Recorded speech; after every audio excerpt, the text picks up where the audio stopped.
మీ అందరికీ నా హృదయపూర్వక వందనాలు. చెమ్మగలిగిన దేవుని పిల్లరా, మీ హృదయాలు వెలిగించే మాటతో మీ దగ్గరికి వచ్చిన్నాను కనుక మీరు నేను ప్రభు మాటలు ధ్యానం చేసుకుందాం.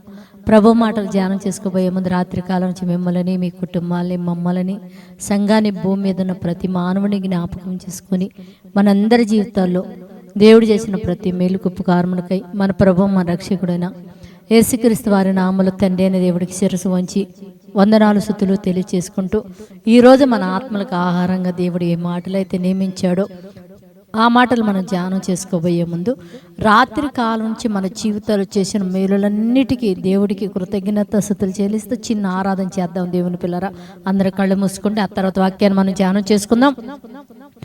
ఆరాధనా స్తుతి ఆరాధనా ఆరాధనా దైవారాధనా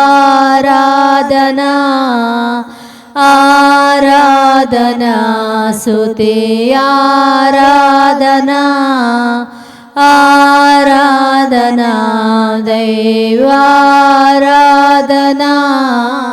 చెమ్మగలిగిన దేవుని పిల్లరా, మన జీవితాలు చేసిన ప్రతి మేలుకి మన తండ్రి దేవునికి మనం స్తుతించాం, ఆరాధించాం. ఈ దినం మన ఆత్మనికి ఆహారంగా దేవుడు నియమించిన మాటలు ధ్యానం చేసుకొని రోజంతా కూడా మన హృదయాన్ని, మన శరీరాన్ని దేవుని ఆధీనంలోకి తీసుకుని సంతోషించేవారుగా మనందరం ఉండాలని ప్రేమతో కోరుతూ వాక్యాన్ని ధ్యానం చేసుకుందాం. యెహెజ్కేలు గ్రంథము 36వ అధ్యాయం 26వ వచనంలో ఒక మాట రాయబడింది. నూతన హృదయమును మీకు ఇచ్చేదను, నూతన స్వభావాన్ని మీకు కలుగు చేసేదను. దేవుడు ఒక మాట అంటున్నాడు, నూతన హృదయమును నేను మీకు ఇస్తాను, నూతన స్వభావాన్ని నేను మీకు కలుగు చేస్తాను అన్నాడు. అంటే ఇస్తాను అన్నాడు, కలుగు చేస్తాను అన్నాడు. అదేం దేవుని పిల్లరా, ఇచ్చేదేంది, కలుగు చేసేదేంటి అని మనం చూడగలిగితే దేవుని పిల్లరా, మన తల్లిదండ్రులు కూడా మనతో మాట్లాడుతూ అరే నూతన గృహాన్ని నేను నీకు ఇస్తానురా అన్నాడు. నూతన గృహాన్ని నీకు ఇస్తానురా, ఇదిగో నూతన చీర నీకు తెచ్చానని మన పూర్వీకులు దేవుని పిల్లర నూతనది అనేది కొత్త వస్తువుని గురించి మాట్లాడుతూ ఉంటాడు. దేవుడు కూడా ఒక మాట చెప్తున్నాడు, నూతన హృదయాన్ని నేను నీకు ఇస్తాను అంటే నూతన హృదయాన్ని నేను నీకు ఇస్తాను అని అంటున్నాడు. ఇంకేమి ఇస్తానన్నాడు మళ్ళీ కూడా మనం చూడగలిగితే, నూతన హృదయాన్ని మనకిస్తే ఏమైంది అంటే దేవుని పిల్లరా, మన జీవితంలో నూతన హృదయాన్ని నీకు ఇస్తాను, నూతన స్వభావాన్ని నేను మీకు కలుగు చేస్తానన్నాడు. స్వభావాన్ని ఏమో కలుగు చేస్తాడంట, నూతన హృదయాన్ని అంటే మనకి ఇస్తాడంట దేవుని పిల్లరా.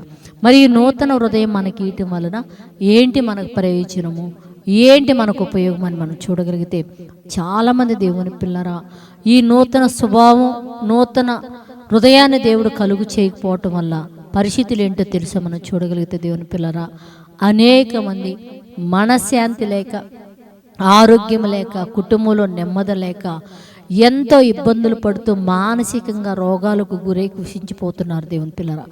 నూతన హృదయము కానీ దేవుడు మనకిస్తే మన పరిస్థితి ఎలా ఉంటుందో తెలుసా, కుటుంబంలో అంత కొత్తతనంగా ఉంటుంది.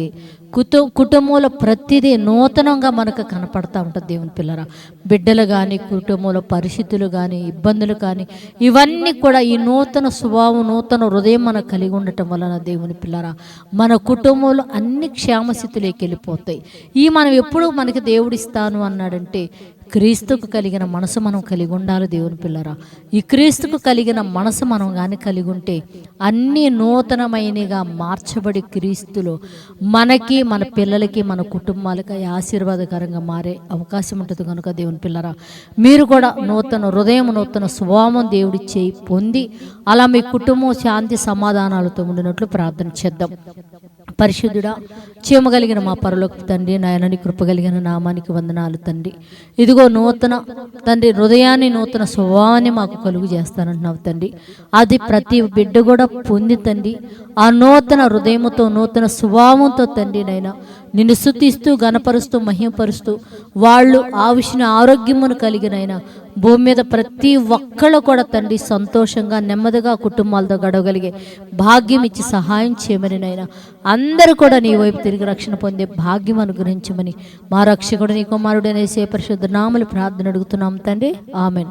మీ అందరికీ నా హృదయపూర్వక వందనములు, ధన్యవాదాలు.